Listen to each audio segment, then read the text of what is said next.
A very good morning, students. Welcome to your business studies class.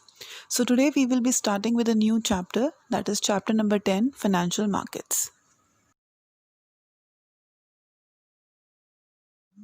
Before starting with the chapter, let us just first discuss that what all are the topics that we will be discussing in this chapter.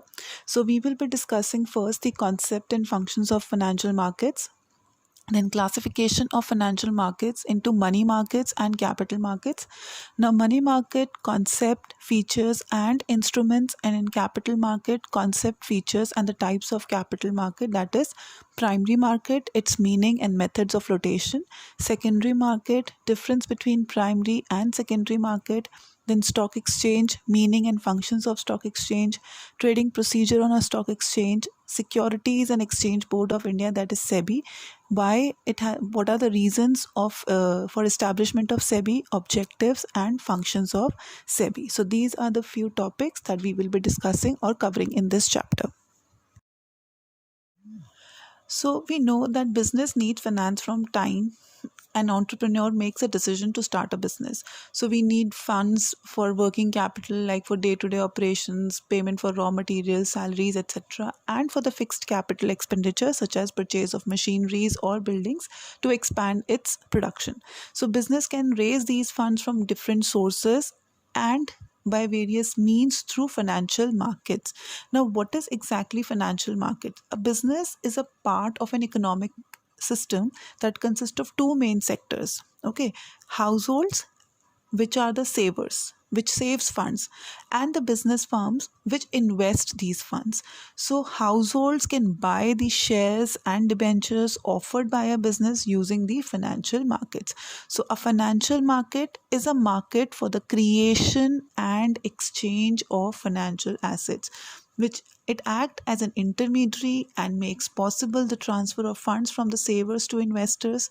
They are the institutional arrangements by which savings generated in the economy are channelized into venues for investment by industry, business, and the government. So, financial market helps to link the savers and the investors in mobilizing the funds between them. Now, by this, it performs allocation function. Now, what is this allocation function? It refers to allocation or directing the funds available for investment into the most productive investment opportunity. And this allocation, the process of this allocation of funds is called as financial intermediation.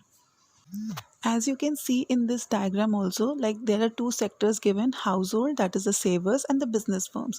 So if household wants to save their money, so either they will invest their money or they will deposit their money in the banks, or they will invest their money in the financial markets, like they will buy shares and debentures.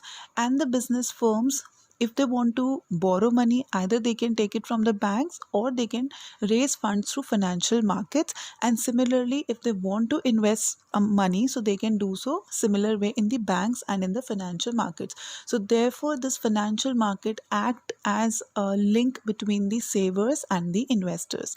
So saving surplus units, households save their surplus units, and the business units, that is whatever the retained earnings they are doing, they deposit it in the financial markets.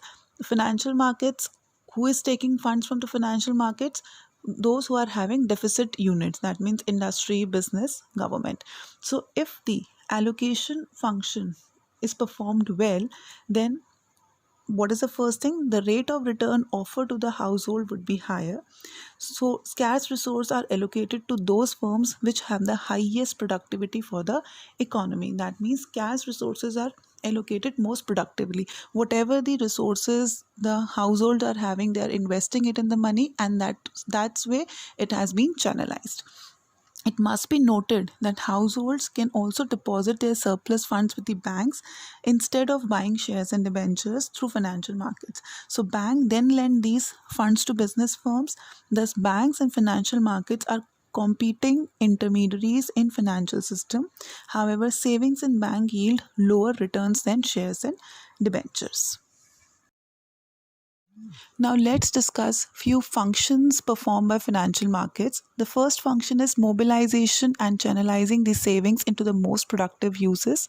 Second is facilitating price discovery, then providing liquidity to financial assets and reducing the cost of transactions. So let's discuss these functions one by one in detail. First function of financial market is mobilization and channelizing the savings into the most productive use. Mobilization means movement. So this financial market facilitates the transfer of savings from the savers to the investors. A financial market act as a link between the savers and the investors by mobilizing funds between them. So it offers to savers the different investment options where they can invest their money, and thus helps to channelize or use or invest surplus funds into the most productive use. Next function is facilitating price discovery. Now, price of anything is determined with the help of the market forces of demand and supply. In the financial market, the household who saves money are the suppliers of the funds, and business firms make demand. So, demand and supply of financial assets and securities in financial markets help in deciding the prices of various financial securities, where business firms represent the demand and the household represent the supply. Let's take an example. Let's say we have already discussed that the shares. So, the prices of the shares increases when the demand is more. When the demand is more, so the prices of the shares increases. But when there is only supply, that means supply is there but there is no demand, so the price of the shares fall. So this demand and supply factors determine the price of the particular financial securities. Next is providing liquidity to financial assets. Now, financial markets provide liquidity to financial instruments by providing a ready market for the sale and purchase of financial assets. That means they provide a platform. Whenever the investors want, they can invest their savings into long term investments, and whenever they want, they can sell the investments or instruments. So, therefore, it provides liquidity to financial assets as they can be easily converted into cash whenever necessary. Last function of financial market is reducing the cost of transactions. Now, a financial markets provides a common platform where buyers and sellers can meet. That means that you do not have to go here and there if you want to buy financial assets or you want to sell your financial assets. So it provides you a common platforms where buyers and sellers can meet. So it provides valuable information about cost, price, and availability of securities, as stock markets are there, the indexes are there, which provides you regular information. Then it helps in saving time, effort, and money of both buyers and sellers of financial assets. So all investors can buy or sell securities through brokers who charge a nominal commission for their services, and in this way the financial market facilitates transaction at a very low cost. So to sum up, we have done today the meaning of financial markets. That means it is a market where there is a creation of financial assets or securities take place.